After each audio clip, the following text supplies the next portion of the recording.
ये तस्वीरें 15 अगस्त 1947 की हैं, जब हिंदुस्तान आजाद हुआ। अंग्रेजों की सैकड़ों साल की गुलामी के बाद देश आजाद हवा में सांस ले रहा था।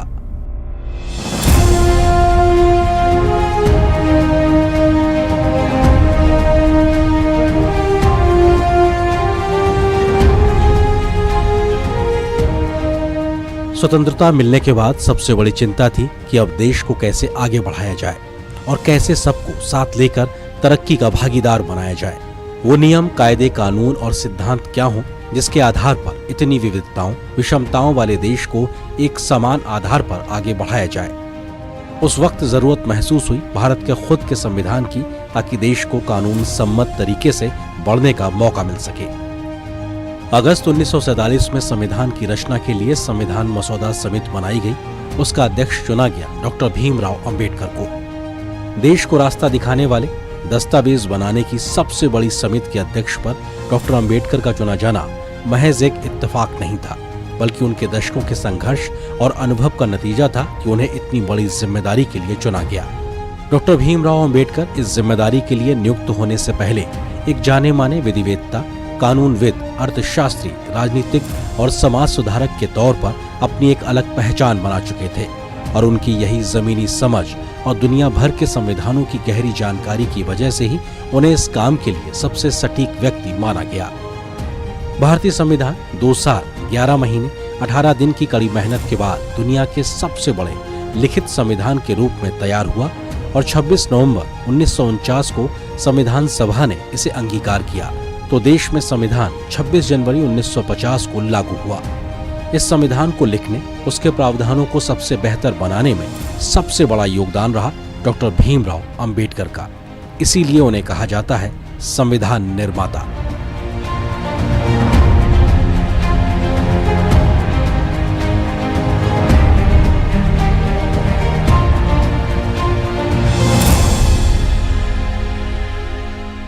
एक दलित मां का बेटा जन्म से जीवन तक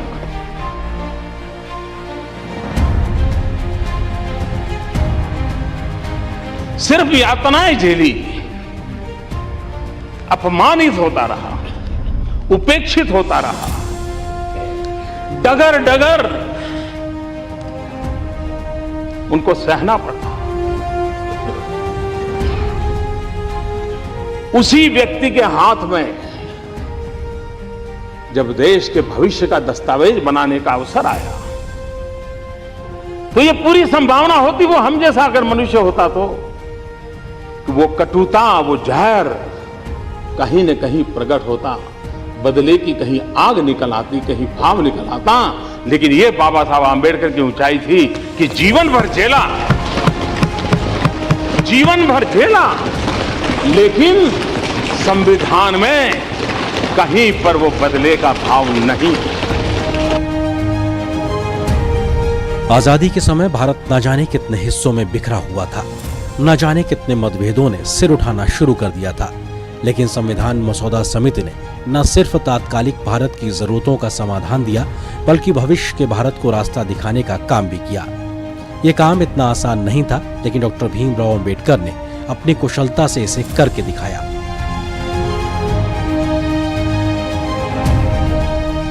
एक इतना बड़ा विशाल देश, इतनी विभिन्नताएं थी, और इन विभिन्नताओं के चलते हुए इस विराट देश में अलग अलग संस्कृति कह सकते हैं, सभ्यताएं कह सकते हैं, उसको एकजुट रखना बड़ा चुनौती का विषय था। तो बाबा साहब अम्बेडकर ने संविधान के माध्यम से इस पूरे देश को एकजुट करने का प्रयास किया।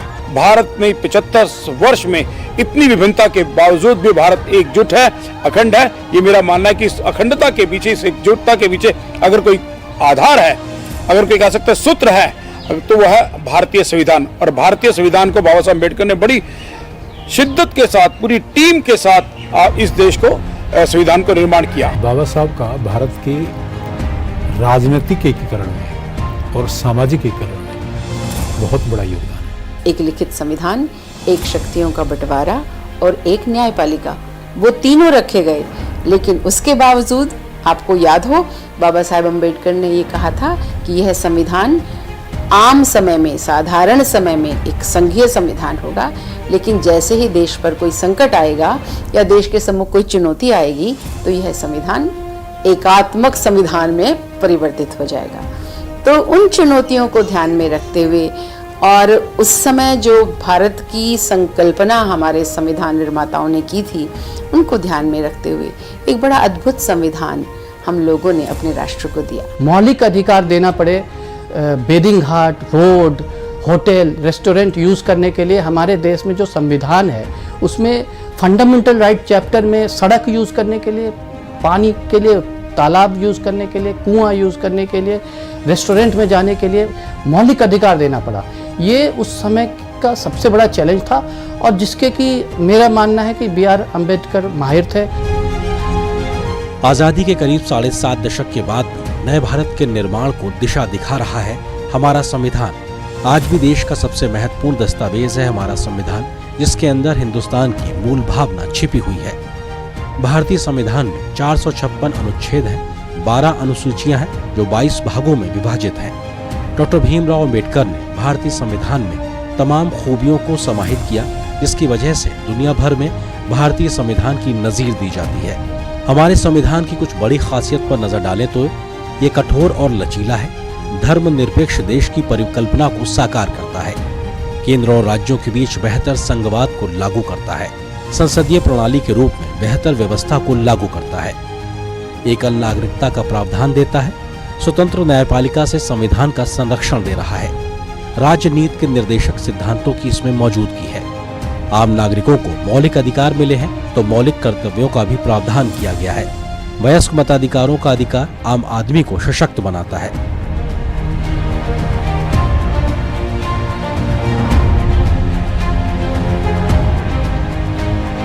देश स्वतंत्र, लोकतंत्र, संघात्मक, संसदीय व्यवस्था, आप ये मान के चलिए ये भारत के लोकतंत्र की और भारत के संविधान की खूबसूरती है। भारत की संसदीय व्यवस्था, भारत की लोकतांत्रिक व्यवस्था, भारत की आप ये कह सकते हैं कि जो व्यवस्था है, इस व्यवस्था के कारण भारत की एक खूबसूरती है। मेरा ये मानना है कि भारतीय संविधान विश्व का एक अनुपम संविधान है। हमारे यहाँ पर जो संविधान के अंदर जो है, जो संशोधन की जो प्रक्रिया है, ना तो ज्यादा जटिल है और ना ही लचीली है। देखिए, अमेरिका के संविधान में बहुत कठोर व्यवस्था है, वहाँ संविधान संशोधित करना बहुत आसान काम नहीं है, इसलिए उसको बहुत रिजिड कॉन्स्टिट्यूशन कहा जाता है। ब्रिटेन का संविधान जो है वो बिल्कुल सिंपल मेजोरिटी से आप संविधान में बदलाव कर सकते हैं, लेकिन भारतीय संविधान के अंदर जो प्रोविजन है उसमें तीनों प्रकार की व्यवस्थाएं हैं। एक साधारण बहुमत से, विशेष बहुमत से, विशेष बहुमत और आधे राज्यों के समर्थन से। तो ये भारत के संविधान को में एक लचीलापन भी देता है, एक स्थायित्व भी देता है। जब देश के संविधान की इबारत लिखी जा रही थी तो उस दस्तावेज में उस वक्त की सामाजिक, राजनीतिक और आर्थिक व्यवस्था की समस्याओं के जमीनी समाधान का हल भी ढूंढा जा रहा था। उस वक्त की जटिलताओं का समाधान निकालने में डॉक्टर भीमराव अंबेडकर के दशकों के अनुभव का लाभ मिला और एक प्रगतिशील संविधान में बाबा साहब की प्रगतिवादी सोच की झलक साफ दिखाई देती है। बाबा साहब ने तमाम सामाजिक चुनौतियों के बावजूद भी देश विदेश की सबसे अच्छी शिक्षा हासिल की और समाज में लोगों के लिए एक मिसाल बने। जन्म के बाद से लेकर उन्होंने समाज में छुआछूत, भेदभाव जैसी कुरीतियों को झेला, लेकिन उन्होंने एक समाज सुधारक के रूप में सभी को समान अधिकारों की वकालत की और हर नागरिक को समान अवसर मिलने के लिए जीवन भर काम किया। बाबा साहब कहते थे कि समानता एक कल्पना हो सकती है, लेकिन फिर भी इसे एक गवर्निंग सिद्धांत के रूप में स्वीकार करना होगा। आर्थिक उत्थान के बिना कोई भी सामाजिक एवं राजनीतिक भागीदारी संभव नहीं होगी। बाबा साहब के दशकों पहले दिए गए ये विचार आज भी प्रासंगिक हैं और मौजूदा मोदी सरकार बाबा साहब के इन्हीं सिद्धांतों पर चलकर देश की विकास यात्रा में पिछड़ गए लोगों के लिए तेज गति से काम कर रही है। कुछ घरों में पहले गैस कनेक्शन होता था और कुछ घरों में लकड़ी और कोयले पर खाना पकता था। ये सामाजिक भेदभाव का बड़ा उदाहरण था, जिसे इस सरकार ने उज्ज्वला योजना से खत्म किया। कैसे स्वच्छ भारत मिशन से गांव की महिलाओं में समानता का भाव आया है।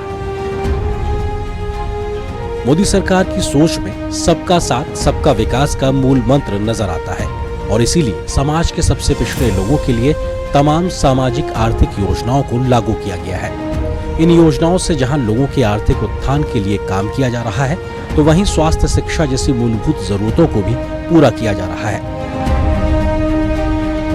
इनमें कुछ प्रमुख योजनाओं की बात करें तो प्रधानमंत्री जन धन योजना, गरीब कल्याण अन्न योजना, आयुष्मान भारत योजना, प्रधानमंत्री आवास योजना, मुद्रा योजना, स्टैंड अप योजना, स्ट्रीट वेंडर को आत्मनिर्भर बनाने की निधि योजना, जल जीवन मिशन, गरीब कल्याण रोजगार अभियान, ग्राम ज्योति योजना, असंगठित क्षेत्र के लोगों को अटल पेंशन योजना जैसी बड़ी योजनाओं से आम लोगों की जिंदगी में बड़ा सुधार आ रहा है।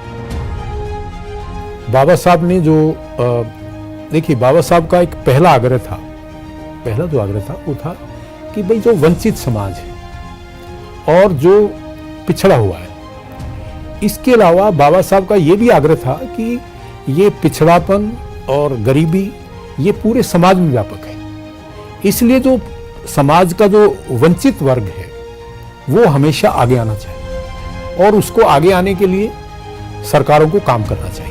वर्तमान सरकार निश्चित रूप से इसकी दिशा में काम कर रही है और ये बहुत ही मतलब हर्ष का विषय है कि आज 75 वर्ष होने के बाद देश में कम से कम देश का जो अंतिम जो लाइन में खड़ा हुआ व्यक्ति है, अंतिम पंक्ति का खड़ा व्यक्ति है, वो फील करता है कि सरकार उसके साथ है। इन्होंने एक नया तरीका जो directive principles of state policy के द्वारा उन्होंने लेजिस्लेचर के लिए वो इंस्ट्रक्शन डायरेक्टिव प्रिंसिपल्स के रूप में दिया, जो आज भी जितनी भी आप गवर्नमेंट की पॉलिसीज देखेंगे जो सामाजिक न्याय और इंडिविजुअल के राइट्स के लिए है, सारे वहीं से फ्लो करते हैं।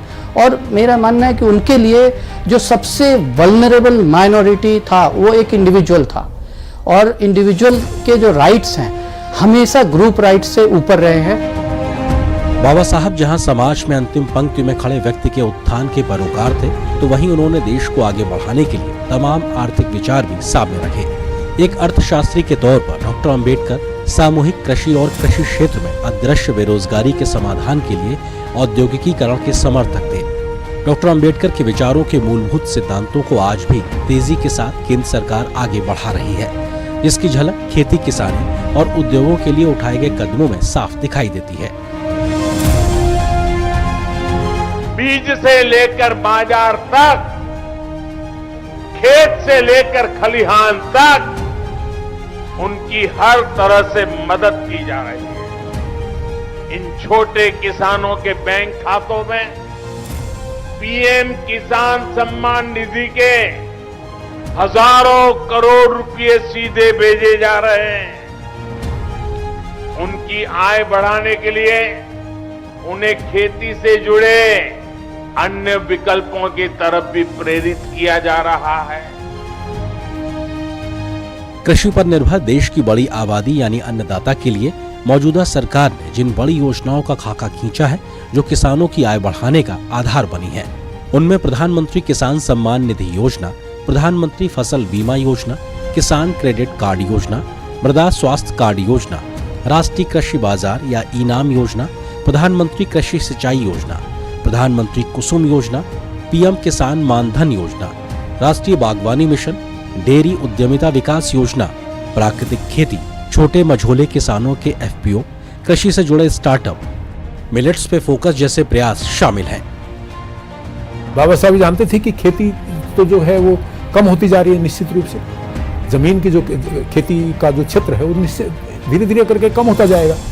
तो जब तक इस औद्योगिकरण भारत का नहीं होगा तब तक हम भारत को एक समृद्ध देश नहीं बना सकते। तो ये भारत का विजन था और वर्तमान सरकार दिशा में काम कर रही है। रोजगार मिलेंगे लोगों को, रोजगार मिलेंगे तो निश्चित रूप से समृद्धि आएगी। डॉक्टर अंबेडकर आधी आबादी के सशक्तिकरण के लिए भी हमेशा पैरोकारी किया करते थे। उनका मानना था कि किसी भी समाज का मूल्यांकन इस बात से किया जाता है कि उस समाज में महिलाओं की क्या स्थिति है। बाबा साहब ने समाज सुधारक से लेकर संविधान निर्माता के तौर पर महिला सशक्तिकरण की जो अलग जगाई थी, उसे आज मोदी सरकार और ज्यादा तेज गति से आगे बढ़ा रही है। आज की केंद्र सरकार ने महिलाओं को उनका हक दिलाने और उन्हें बराबरी के मौके देने के लिए मिशन मोड में काम किया है। माय आइडिया ऑफ इंडिया, नारी तू नारायणी। जैसे समर्थ लहरों के लिए कोई दायरे नहीं होते, वैसे ही भारत की बेटियों के लिए भी अब कोई दायरे या बंधन नहीं है। खेत से लेकर खेल के मैदान तक, सरपंच से लेकर के संसद तक, स्कूल से लेकर के सेना तक, हमारे देश की महिलाएं आज कंधे से कंधा मिला करके आगे बढ़ रही हैं।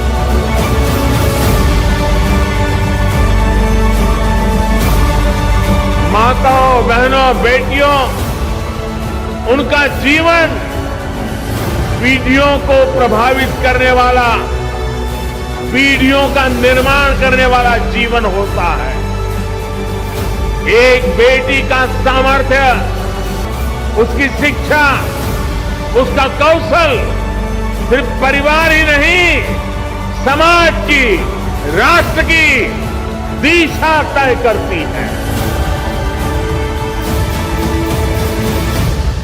बाबा साहब के जो विजन था, उस विजन के आधार पर निश्चित रूप से वर्तमान सरकार महिलाओं के लिए, उनके सशक्तिकरण के लिए, उनके एजुकेशन के लिए, उनकी बराबरी के लिए निश्चित रूप से काम कर रही है। अगर हम वर्तमान नेतृत्व को, प्रधानमंत्री मोदी जी की योजनाओं को देखते हैं तो वे उस दिशा में काम कर रहे हैं, क्योंकि जो वुमेन एम्पावरमेंट की स्कीम जितनी भी चलाई हैं, उज्ज्वला, सुरक्षित मातृत्व, क्योंकि ये सब महिलाओं के सशक्तिकरण से जुड़ी हैं। प्रारंभ होता है बेटी पढ़ाओ बेटी बचाओ से, क्योंकि महिला की शिक्षा, जैसे ही हम बेटी को शिक्षित करेंगे, महिलाओं की शिक्षा अपने आप होने लग जाएगी। बाबा साहेब अम्बेडकर ने पहली बार मातृत्व सुरक्षा योजना इस रूप में दी थी। जब मैटरनिटी लीव बिल एक्ट उन्होंने पेश किया था, बिल पेश किया था, तो ये कहा था कि कोई भी सभ्य राष्ट्र को ये दायित्व लेना चाहिए कि यदि कोई महिला किसी शिशु को जन्म देती है तो शिशु के जन्म से पूर्व और शिशु के जन्म से बाद उसे कुछ आराम अवश्य मिलना चाहिए, और वह था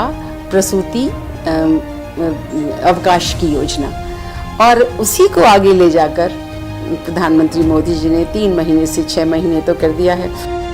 सामाजिक समरसता से लेकर सामाजिक सौहार्द को बढ़ावा देने को लेकर बाबा साहब ने हमेशा काम किया, और इसी विचारधारा को केंद्र सरकार सबका साथ, सबका विकास, सबका विश्वास के मंत्र के साथ आगे बढ़ा रही है। जहां एक और लोगों को सामाजिक आर्थिक रूप से सशक्त किया जा रहा है, तो वहीं विकास की धुरी से सभी को जोड़कर बिना भेदभाव के लाभार्थियों तक योजनाओं का 100% लाभ पहुंचाया जा रहा है। 100% गांवों में सड़कें हो, 100% परिवारों का बैंक अकाउंट हो, 100% लाभार्थी को आयुष्मान भारत का कार्ड हो, 100% पात्र व्यक्तियों को उज्ज्वला योजना और गैस कनेक्शन हो, सरकार की बीमा योजना हो, पेंशन योजना हो, आवास योजना से हमें हर उस व्यक्ति को जोड़ना है जो उसके हकदार है। वो उज्ज्वला योजना हो, चाहे वो आयुष्मान भारत हो, चाहे वो जनधन योजना हो, चाहे वो सुरक्षा बीमा योजना हो, चाहे वो किसान सम्मान योजना हो, इन सब योजनाओं से विभिन्न वर्गों को साथ जोड़कर, और दीनदयाल कौशल विकास योजना जो हमने शुरू की है, इन सब योजनाओं में आप देखेंगे कि किसी एक वर्ग विशेष के लिए नहीं बनी, ये सभी जिनको उसकी आवश्यकता है उनके लिए बनाई है। और यदि सबकी आवश्यकताओं की पूर्ति होगी तो सामाजिक समरसता स्वतः ही धीरे धीरे भारत में आएगी। जहां एक और प्रधानमंत्री नरेंद्र मोदी ने बाबा साहब के विचारों से प्रेरित होकर अपनी सामाजिक आर्थिक योजनाओं का खाका खींचा है, तो वहीं डॉक्टर अंबेडकर के योगदान को नई पीढ़ी तक पहुंचाने और उनके योगदान को उचित सम्मान देने के लिए भी तमाम बड़े प्रयास किए हैं। मोदी सरकार ने अंबेडकर सर्किट नाम से एक विशेष पर्यटक सर्किट पंचतीर्थ को बनाया है, जिसमें डॉक्टर भीमराव अंबेडकर से संबंधित 5 प्रमुख स्थलों को शामिल किया गया है। इसमें बाबा साहब का जन्म स्थान, शिक्षा भूमि, दीक्षा भूमि, महापरिनिर्वाण भूमि और चैत्य भूमि शामिल है। प्रधानमंत्री नरेंद्र मोदी ने डॉक्टर भीमराव अंबेडकर जी की 125वीं जयंती के वर्ष के रूप में 26 नवंबर 2015 से संविधान दिवस मनाने की बड़ी पहल की, तो दिल्ली के जिस घर में उन्होंने अंतिम सांस ली थी उसे राष्ट्रीय स्मारक बनाया है। सेंट्रल दिल्ली में अपनी भव्यता और बड़े आयोजनों के लिए आकर्षण का केंद्र बन चुके डॉक्टर अंबेडकर इंटरनेशनल सेंटर का निर्माण भी मोदी सरकार ने कराया। तो लंदन में वकालत की पढ़ाई के लिए बाबा साहब जिस स्थान पर रहा करते थे, वहां पर प्रधानमंत्री नरेंद्र मोदी ने 14 नवंबर 2015 को अंबेडकर स्मारक का उद्घाटन किया। बाबा साहब की शिक्षा भूमि, जिसको हम पंच तीर्थ भी कहते हैं, बाबा साहब की जन्मभूमि, दीक्षा भूमि, शिक्षा भूमि और कह सकते हैं कि चैत्य भूमि, इन सभी भूमि का 5 स्थानों को अगर पंच तीर्थ का नाम दिया तो इस समय की वर्तमान सरकार, प्रधानमंत्री नरेंद्र मोदी जी ने उन 5 स्थानों को केवल स्थान नहीं दिया, उनको कहा पंच तीर्थ। और तीर्थ कहा जाता है ऋषि मुनियों के, संतों के स्थानों को, उनके जन्मभूमि को तीर्थ उन्हीं को कहा जाता है जो संत हो, महात्मा हो। तो प्रधानमंत्री नरेंद्र मोदी जी ने बाबा साहब अंबेडकर को समाज सुधारक से भी बड़ा करते हुए उनको आप कह सकते हैं इस राष्ट्र के संत के रूप में, राष्ट्र ऋषि के रूप में उनको स्थापित करने का प्रयास किया। मऊ में उनका जन्म स्थान है, मुंबई में उनकी चैत्य भूमि है, नागपुर में दीक्षा भूमि है, लंदन में वो घर पहली बार इस सरकार ने खरीदा और उसमें मेमोरियल बनाने की बात की जहां बाबा साहेब शिक्षा प्राप्त करने के समय रहते थे। और दिल्ली में जो अलीपुर रोड पर, 26 अलीपुर रोड पर उनका मेमोरियल है जहां उन्होंने अंतिम सांस ली। उन सब को देश को अर्पित कर, देश की संपत्ति घोषित कर, सार्वजनिक स्थान बनाकर उन सब के लिए खोल दिया जिनको बाबा साहेब के विचारों से, बाबा साहेब के व्यक्तित्व से बहुत प्रेम था। मैं समझती हूँ ये एक बहुत बड़ा कार्य है जो हमारे माननीय प्रधानमंत्री मोदी जी ने किया है। महाराष्ट्र के नागपुर में जहां बाबा साहब ने बौद्ध धर्म की दीक्षा ली थी, उस दीक्षा भूमि को मोदी सरकार की पहल पर साल 2016 में पर्यटक स्थल का दर्जा मिला। इतना ही नहीं, मोदी सरकार ने मध्य प्रदेश के महू स्थित बाबा साहब की जन्मस्थली को भी नया रूप स्वरूप प्रदान किया है।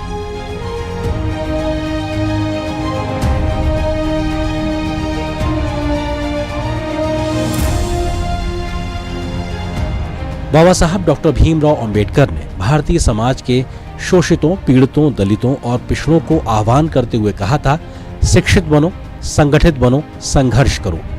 उन्होंने इस मंत्र से दशकों पहले जो अलख जगाई थी, वो आज और ज्यादा तेजी से बदलाव का कारण बन रही है और आजाद भारत से लेकर नए भारत के निर्माण की नींव रख रही है, जिसका मूल मंत्र है सबका साथ, सबका विकास, सबका विश्वास और सबका प्रयास। बाबा साहब आम्बेडकर एक व्यक्ति नहीं थे, वे एक संकल्प का दूसरा नाम था। बाबा साहब आम्बेडकर जीवन जीते नहीं थे, वो जीवन को संघर्ष में जोड़ देते थे, जोड़ते थे। बाबा साहब आम्बेडकर जैसे एक प्रकार कहते थे कि शिक्षित बनो, संगठित बनो, संघर्ष करो। वे सामाजिक समता, सामाजिक न्याय के पक्षकार थे, वे आर्थिक समृद्धि के पक्षकार थे और वे आधुनिक विज्ञान के पक्षकार थे, आधुनिक टेक्नोलॉजी के पक्षकार। जब मैं न्यू इंडिया को जातियों के बंधन से मुक्त करने की बात करता हूं तो उसके पीछे युवाओं पर मेरा अटूट भरोसा होता है। आज की युवा शक्ति बाबा साहब के सपनों को पूरा करने की ऊर्जा रखती है। साथियों, ये हमारी सरकार के लिए सौभाग्य की बात है कि उसे बाबा साहब आम्बेडकर से जुड़े 5 महत्वपूर्ण स्थान, जिसे मैं हमेशा पंच तीर्थ के तौर पर पुण्य भाव से स्मरण करता हूं, उन्हें विकसित करने का हमें अवसर मिला। आज जब देश आजादी का अमृत महोत्सव मना रहा है तो उसी काल में बाबा साहब आम्बेडकर की जन्म जयंती का अवसर हमें उस महान यज्ञ से भी जोड़ता है और भविष्य की प्रेरणा से भी जोड़ता है।